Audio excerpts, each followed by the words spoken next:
I'm Reverend Kate DuVivier from the Center for Spiritual Living in Carlsbad, California, and I'm here to tell you about a simple truth. Something so simple and easy regarding this thing called life. Something I have learned, that I have used, and something that has changed my life. And I want to share it with you because I feel so grateful for what I have gained. That's why I want to share some helpful concepts with you too. These ideas are actually so simple that they may even be hard to take seriously. But once you put them into practice and test them for yourself, you may find that you have some great results of your own. So my topic today is about creating a garden of good. But I'm not really talking about vegetable gardening today. I'm just using the idea of a garden as a metaphor for creating your own life filled with good. A garden is a very simple way to think about how straightforward it is that what we put into life, we shall receive back from life. We must. If you plant and nurture a carrot seed, the garden will give you a carrot plant, not a pepper plant. If you plant seeds of happiness and nurture them, you must harvest a feeling of happiness, not of despair. Now, you've heard this example before, right? This saying, as you sow, so shall you reap. It makes sense. But what has that got to do with your actual day-to-day life? Here's the deal. The explanation. First off, let me say, I'm not going to start at the very beginning, which is, of course, that there is a universal spirit, what you might call God or the divine, out of which everything is made and set into motion. I'm going to kind of skip over that part today because in reality, it doesn't actually matter whether you believe in God or not when you are planting a vegetable garden, and it doesn't really matter when you are creating your garden of life either, because the laws governing our lives can be relied upon just as much as the laws of nature that govern what happens in our vegetable gardens. We don't have to understand everything in order to use these laws and put them to the test. So today, I'm going to just talk about using the creative principle of life with purposefulness. If you want, you can think of the creative principle as being just like any mechanical principle, and go ahead and put it to work for you in a practical way and just experiment and see what happens. Now, if you're more spiritually minded, then you might like to think of the creative principle as the way in which Spirit or God says yes to life. No matter what you think about it philosophically, you can still use it. You can put it to work for you in a practical way today. Today can mark a new beginning for you. Today, you can start using the creative principle. This principle which underlies all of life, and you can rely upon it, trust it to operate as expected, just as faithfully as a gardener can rely on the soil to operate as expected. This creative principle or law is invisible to the eye, but it is very real. Just like the law of gravity is invisible, but very real. And like gravity, it is very, very powerful. It doesn't matter whether you believe it or not, believe in it or not. The creative principle behind life is still working perfectly for all of us, always. So let me go back to the idea of creating a garden.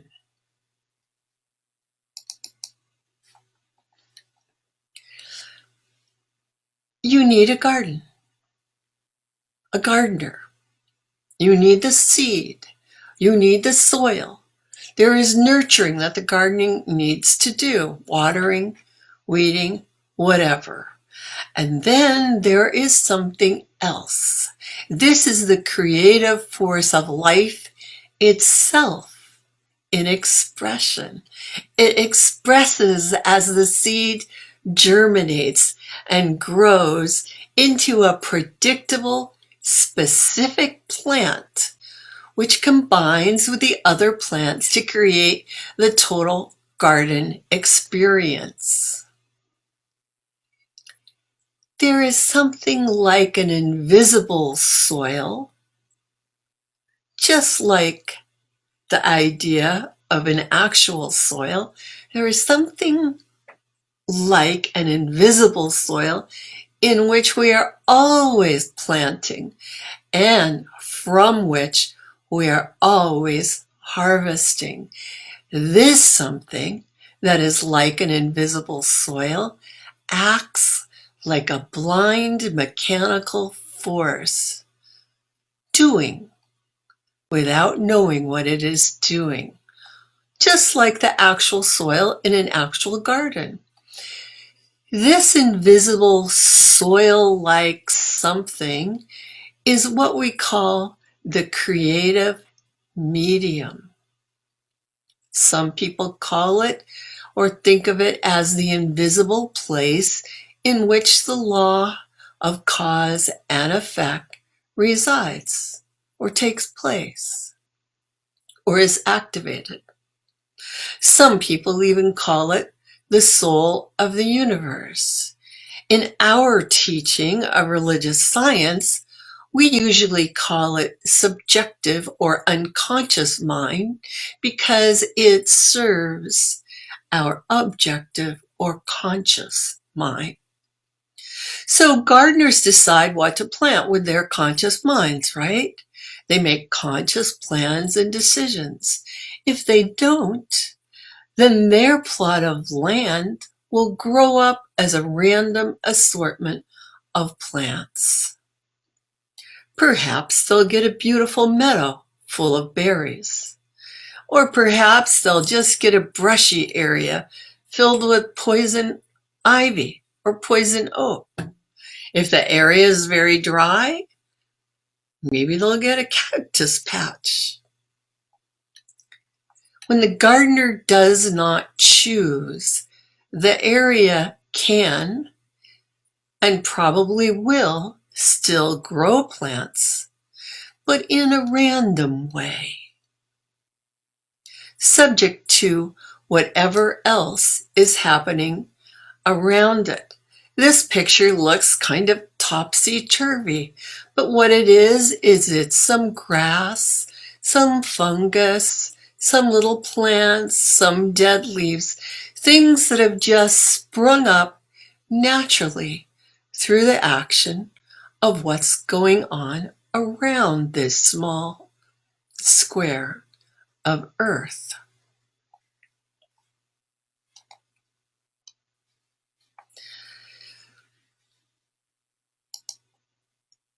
Now, if you or I do not choose how to plant our garden, it might not be totally random. It could be, and it probably will be, that it will be highly affected by what is growing next to it. So if you are having a plot of land that's next to a flower field, it may turn out that your plot of land is going to have a lot of flower seeds that blow in and sprout randomly. If the plot of land is next to a thistle patch, it may turn out that a lot of thistle seeds blow in and sprout randomly, and you've got yet another thistle patch. The creative principle of life is always in effect, whether we're using it consciously or unconsciously. Just like in this little untended or tended plot of land, stuff happens. Life goes on. So in our lives, when we think purposeful thoughts that we have consciously decided to think, just like a gardener who decides what to plant on their land, we can begin to develop and to experience a life that suits us. Well, when we just go along to get along and just drift through life, our experiences might be to our liking or maybe not, because what we experience will be highly influenced by what is going around all around us, instead of just by what is going on within us, by our own thoughts. The truth of how we can shape our experience, shape our destiny, is actually very exciting when you think about it. It's exciting to know that you can use the creative principle of life on purpose in the very same way as our gardener can. In fact, you're already using it, whether you're conscious of it, aware of it, or not. Every thought you have, even fleeting little unwanted thoughts, as well as the main important thoughts you have, are constantly falling into the creative medium. This invisible, soil-like place where it is acted upon as if each thought were a seed being planted in a garden. Our thoughts are like seeds. The creative principle acts upon our thoughts, just like the soil acts upon our seeds. Now, here's another amazing thing. You can redesign your garden at any time, and you can redesign how your life is going at any time. If you don't want any radishes, you can dig them up, toss them out, and plant lettuce instead. Now, you may not see the lettuce sprout for a while, but you can be assured that now you're going to have a lettuce patch and not a radish patch anymore. This is one of the points that's so important. Even if you don't get instantaneous results, you can count on the fact that you will get results. Sometimes it takes a little patience. When you are sowing your thoughts into your garden of life, into your garden of good, at any time, if you want change, you just can think a new thought, and your life will change. Even if you're not seeing the change yet, you can be assured that from now on, things are going to be different. You already know that your actions have consequences, right? If you're kind to others, they experience more good, and you also experience more good. If you're a reliable employee, you'll do well at work. If you don't study your school lessons, you'll have a hard time at school. Our actions have consequences and bring results. But what is behind our actions? Why is it that we do what we do? Okay, certain things like breathing, sleeping, or the beating of our hearts are automatic, part of the gift of life automatically bestowed upon us. Now, other things might seem automatic, but are actually learned. So, do you say, when you meet someone, do you say good morning? Or do you say aloha? Or do you say buenos dias? Or do you say what's up? Each one of us grew up in a different culture, really in a collection of overlapping cultures where we learned certain ways of behaving and we even learned what to believe. Our family culture, our school culture, our culture of our peer group and friends, our community culture, our language culture, our ancestral cultures, our country's shared culture, the country that we live in. And you know, more and more kids growing up today are also being influenced by the world culture. Each one of us, each person has had a slightly different cultural experience. Each one of us is amazingly unique. Even identical twins are really very unique. And this partly shared and partly unique cultural background of ours molds and shapes our lives. Whether you finished high school or not, whether you got baptized or not, whether you played sports or not, whether you learned to fish or not, whether you studied hard, whether you had pets, whether you read a lot, whether you were friendly and outgoing, whether you learned to cook, play computer games, drink coffee, etc., etc. These are not things that you were born with. These were not automatic things like breathing. These are things that were greatly influenced by your culture when you were growing up. And of course, we need to teach our children so much in order for them to survive. So I'm not saying it's a bad thing to have children grow up in whatever culture they grow up in. Generally, it's good. But there comes a time when you are finally grown up, when you can safely begin to make choices for yourself instead of just going along with whatever you learned or were told as a child.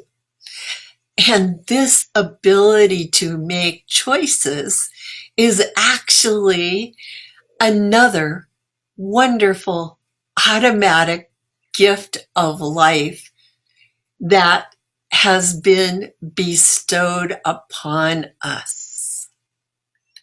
We can think and we can choose.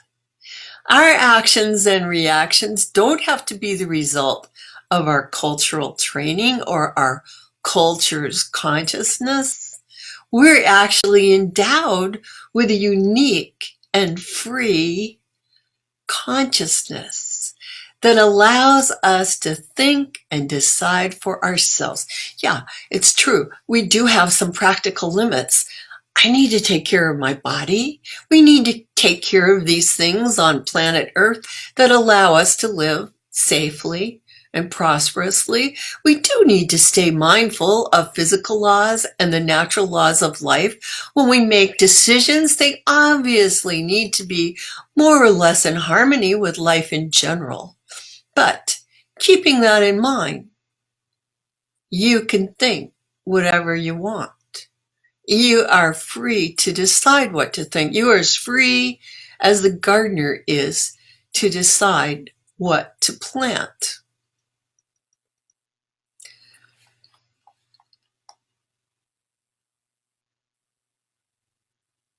And when you decide what to plant, when you have a thought and you really hold on to it and are able to focus on that thought, what happens is that this unconscious or responsive, creative medium in which we all live and have our being says yes, not in words, but in manifestation. So if I think as a gardener, oh, I'd like to have a tomato in a plant, that is the first step to actually having a tomato in a plant. So if I want a tomato in a plant, first I make the decision, then it becomes clear to me what it is I need to do in order to have a tomato plant. Maybe I'll go to the store and get one. Maybe if I want it in a pot, maybe there's already one in my yard that I can put in a pot. Whether you decide to plant carrots or tomatoes, you can have whichever you want. What you need to do is to begin thinking of your life as simply and as straightforwardly as you think of a garden. You get to choose what you plant. Yes, you got your plot of land, you got your body, you got your life, your family, your culture. This was all handed to you with certain thoughts already there. But you can pull some up and make way for new thoughts. You can just change because you want to. You can do a little weeding. You can have a total transformation. It's your choice. I'm going to give you a personal example. When I was a small child, many long years ago, girls were encouraged to be teachers, secretaries, or nurses. That was the normal culture that I grew up in. When I went to college, one of my science teachers tried really hard to get me to major in physics, but I didn't pay much attention to him. It just didn't really seem, I'm not going to say suitable, but it just didn't catch on. But, looking back, I think that he actually cracked through an unconscious cultural belief, because a few years later, it turned out that I went on to major in environmental science after all. So in this case, you could say that my cultural consciousness had shifted due to going to college and being around this professor. But also, my own thinking changed even more. I ended up working in agriculture and construction for many years, and that was definitely not my family's plan for me. It was not my little suburban culture's plan for me, but it was the result, and I didn't know it at the time, but it's true. It was the result of my own thoughts shaping and influencing the creative process, which brought about my personal garden of good. Of course, later on, I made another decision and became a religious science minister and teacher. And there's nothing wrong with redesigning your garden as time goes by. Our life, most people's lives, go through phases. They do one thing and then another thing. Now, if you've ever had a real garden instead of just an imaginary garden, you know that there is actually a little more work to do besides merely drawing up the plans on paper.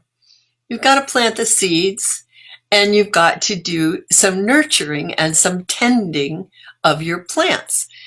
In working with the creative process in our minds, this is also true, although the work is different. In a real garden, when you think of nurturing, it's obvious. You're going to pull up the weeds, you're going to make sure the plants have water, you're going to pick off the bugs, you're going to make sure that there's enough sunshine, but not too much sunshine. Make sure the plants have what they need. Now, when you're working with your ideas and the life that you want to live, you get a thought, you focus on the thought, and then you allow your thoughts to blossom.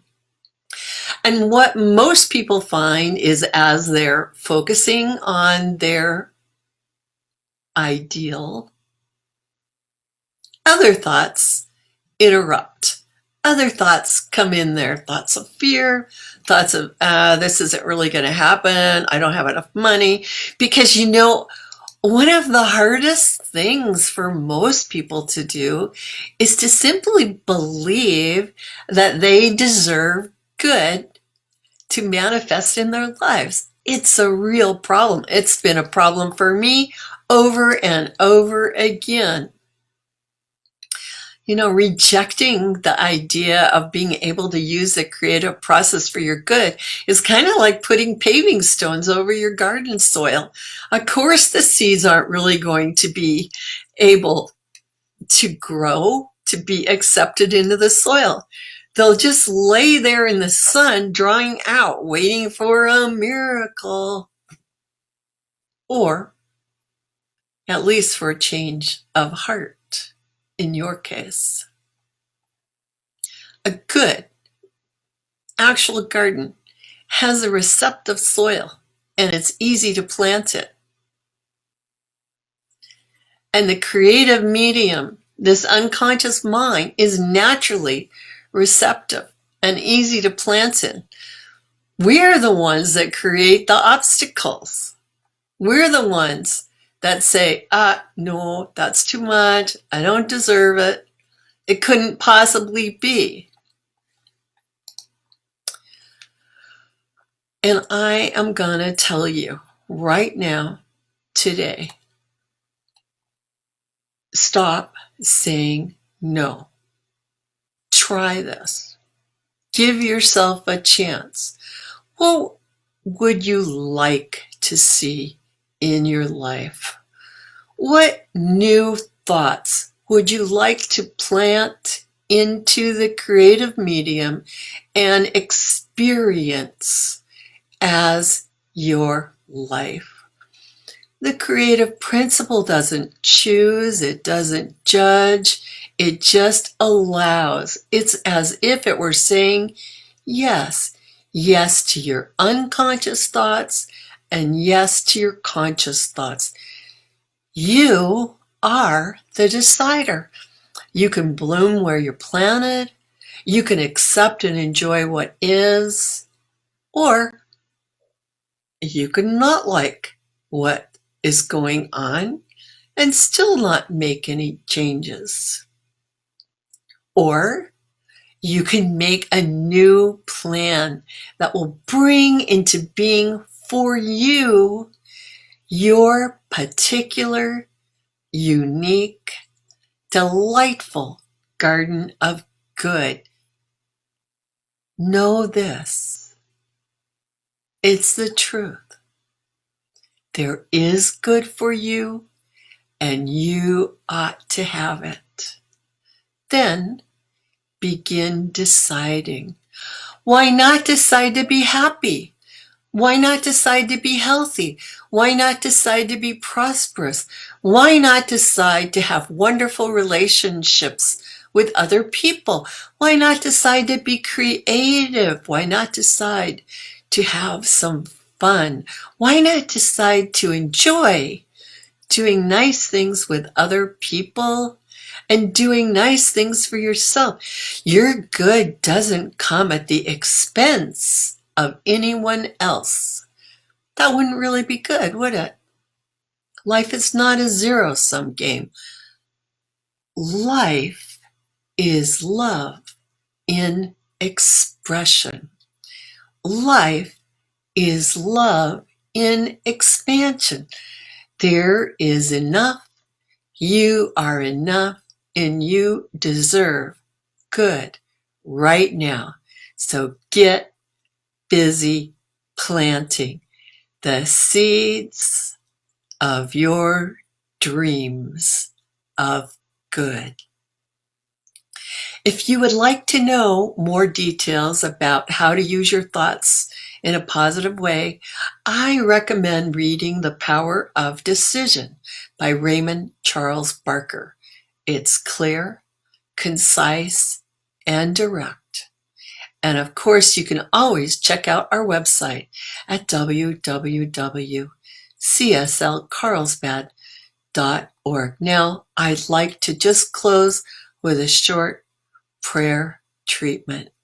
As we know together the truth that there is a power for good greater than we are, that we can use, that all is spirit, that everything is spirit yearning to be in expression, that each of us, you and I, are the beautiful children of spirit, leading a life with potential for wonderful, wonderful good. And since this is true, I declare and know on each and every person's behalf that right now they have clear, definite, beautiful thoughts of good surrounding them, of what good means for them, that they make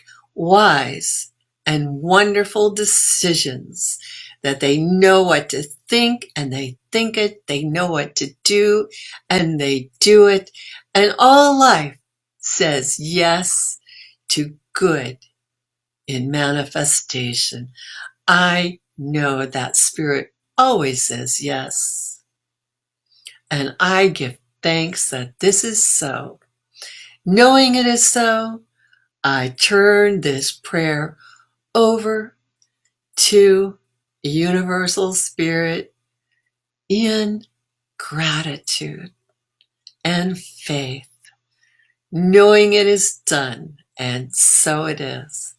Thank you. Have a wonderful week.